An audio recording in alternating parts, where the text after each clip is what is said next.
Hello students, आज नया lecture. ठीक है, अल्कोहल फिनोल ईथर का। आई होप आपको अब तक सब समझ आ रहा होगा। ठीक है, अगर आपको समझ आए लाइक कीजिए, शेयर कीजिए, सब्सक्राइब कीजिए। और अगर आपको कोचिंग लेनी है तो आप हमारी ऑनलाइन एंड ऑफलाइन क्लासेस ले सकते हैं। आप इस नंबर पे कॉल कर दीजिए।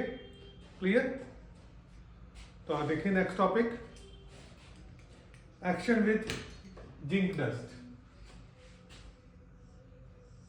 तो फिनोल को हम जिंक के साथ रिएक्ट कर रहे हैं, क्या बन रहा है? बेंजीन बन रहा है। फिनोल बेंजीन के ऊपर OH, इसको हम जिंक के साथ रिएक्ट कर रहे हैं तो क्या बन रहा है? Benzene plus Zn। ठीक है, एक्शन विद अमोनिया। ठीक है, अगर फिनोल को हम अमोनिया के साथ रिएक्ट करते हैं तो एनिलीन बनता है, एनिलाइन प्लस वाटर। दोनों समझ आ गया आपको? Phenol plus benzene plus zinc give you benzene plus zinc oxide, phenol plus ammonia, ठीक है, गिव यू एनिलाइन प्लस वाटर। तो हम फिनोल से जो भी बन सकता है हम बना रहे हैं। तो एक तो कल हमने acidic hydration, acidic method show करने के लिए फिनोल की कल रिएक्शन की थी फर्स्ट नंबर पे। सेकंड थर्ड हम नेक्स्ट में रिएक्शन करने जा रहा हूं। तो ये रिएक्शन दोनों इंपॉर्टेंट है, ये भी इंपॉर्टेंट है, ये है छोटी सी लेकिन इंपॉर्टेंट है। क्लियर?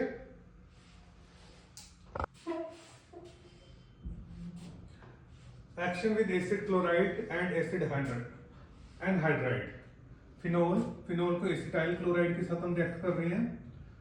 तो ये H जो है ये Cl के साथ अलग हो जाएगा और ये सारा का सारा आपको यहाँ पे जाके ज्वाइन हो जाएगा।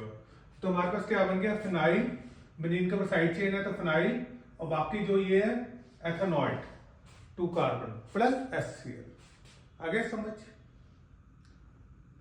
तो फिनोल CH3COCl, तो HCl और यहाँ पे जाके ये आपका अटैच हो जाएगा OCOCH3 प्लस HCl। अगर हम एसिटिक एनहाइड्राइड के साथ रिएक्ट करते हैं H पार्टिकल की प्रेजेंस में, तो ये वाला पोर्शन आपका कार्बोक्सिलिक एसिड में कन्वर्ट हो जाएगा और ये आपका यहां पे जाके अटैच हो जाएगा। तो आपका फिर बन गया फिनाइल एथेनॉइड प्लस CH3COH।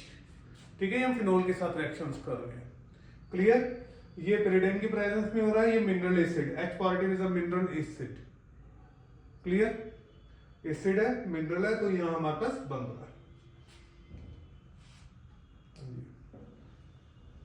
इसमें हम फेरिज रीअरेंजमेंट की बात कर रहे हैं। फेरिज रीअरेंजमेंट इसमें क्या है कि जब हम AlCl3 के साथ हीट कर रहे हैं तो ये O हमारे पास है, यहां से COCH3 हमारा ऑर्थो पोजीशन पर आ जाएगा। COCH3 ऑर्थो पोजीशन पर आ गया। ऑर्थो पोजीशन पर आ गया तो यहाँ पे एक हाइड्रोजन है, वो हाइड्रोजन निकल के यहाँ पे लग जाएगा, क्योंकि यहाँ बॉन्ड तो कंप्लीट है, एक हाइड्रोजन है। जब हाइड्रोजन हटेगा तभी COCH3 लगेगा यहाँ पे। तो this is ortho hydroxy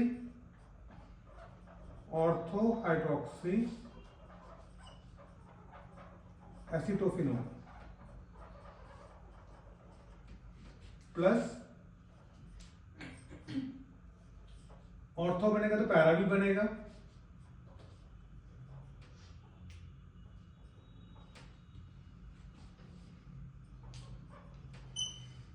this is para hydroxy acetophenol. तो ये आपकी रीअरेंजमेंट होगी। रीअरेंजमेंट क्या है कि यहां से COCH3 आपका हट गया।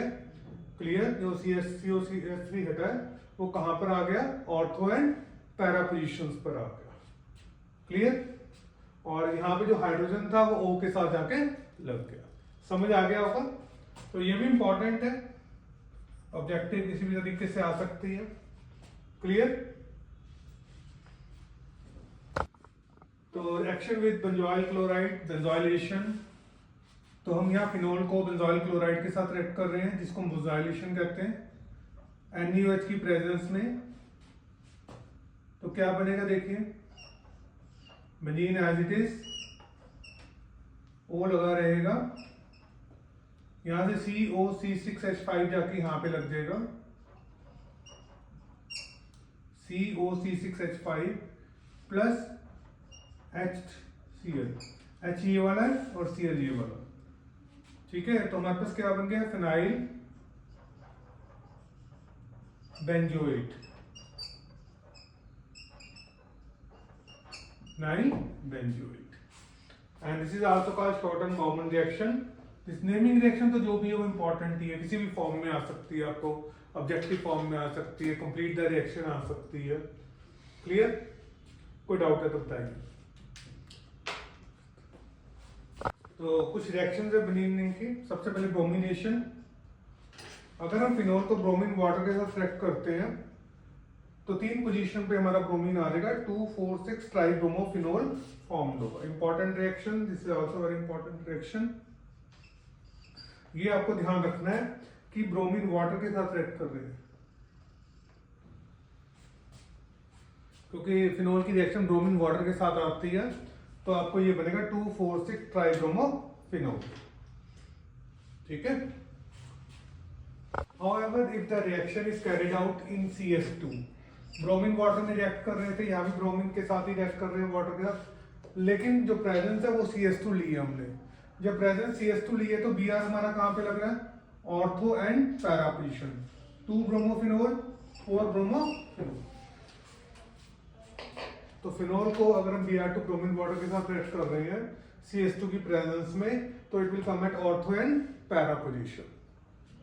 तो अगर हम HNO3 के साथ रिएक्ट कर रहे हैं नाइट्रिक एसिड के साथ, तो कहां पर आ रहा है, NO2 एंड NO2। जब सिंपल सी बात है, जब भी नाइट्रिक एसिड के साथ रिएक्ट करेंगे तो NO2 लगेगा आपका जाके।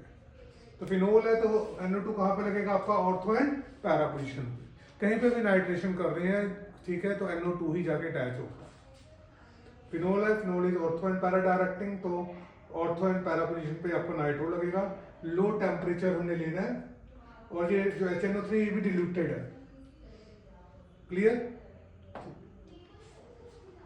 देखो नेक्स्ट इज नाइट्रोसेशन, मतलब NO ग्रुप प्रेजेंट है ना, तो करके इसको नाइट्रोसेशन कह रहे हैं। पहले HNO2 के साथ रिएक्ट करेंगे, HNO2 कहां से है हमारे पास, NaNO2 प्लस HCl। तो इसको हम वैसे HNO2 को हम ऐसे भी लिख सकते हैं, देखो HONO, एक ही बात है। इसको इकट्ठा करके नाइट्रियस एसिड को हमने इकट्ठा करके नाइट्रियस को हमने HNO2 लिख दिया। क्लियर? तो NO लग जाएगा, फिर फर्दर डिल्यूट HNO3 के साथ ऑक्सीडेशन कर दो या ऑक्सीडाइज कर दो, it will give you para nitrophenol. तो ये हमारी जो है बैटर है नाइट्रोफिनोल, बैटर व्हील मिलती है हमें नाइट्रोफिनोल की इस रिएक्शन के साथ। दूसरा सल्फोनेशन, सल्फोनेशन जब भी करना है तो H2SO4 के साथ रिएक्ट करना है, ऑर्थो एंड पैरा पोजीशन पे SO3H आ जाएगा। जब भी सल्फोनेशन करना है, H2SO4 के साथ रिएक्ट करना है, तो SO3H आएगा हमारा ऑर्थो एंड पैरा पोजीशन पे। क्लियर? जैसे नाइट्रेशन करना है तो NO2 आएगा ऑर्थो एंड पैरा पोजीशन पे, वैसे अगर हम सल्फोनेशन करते हैं तो ऑर्थो एंड पैरा पोजीशन पे क्या आ जाएगा, SO3H आ जाएगा। क्लियर सबको? ठीक है, अगर समझ आ रहा है तो लाइक कीजिए, सब्सक्राइब कीजिए और शेयर कीजिए। Next is alkylation. ठीक है, जब भी हम एल्काइलेशन करते हैं तो CH3Cl के साथ ही रिएक्ट करते हैं। एक एल्काइलेशन होती है, एक एसाइलेशन होती है। यहाँ पे हम एल्काइलेशन कर रहे हैं तो CH3 आपका ऑर्थो एंड पैरा पोजीशन पर आ जाता है। CH3 किस पे आता है, ऑर्थो एंड पैरा पोजीशन पर। 2 methyl phenol and 4 methyl phenol, this is orthocresol, इसको हम पैरा कहते हैं।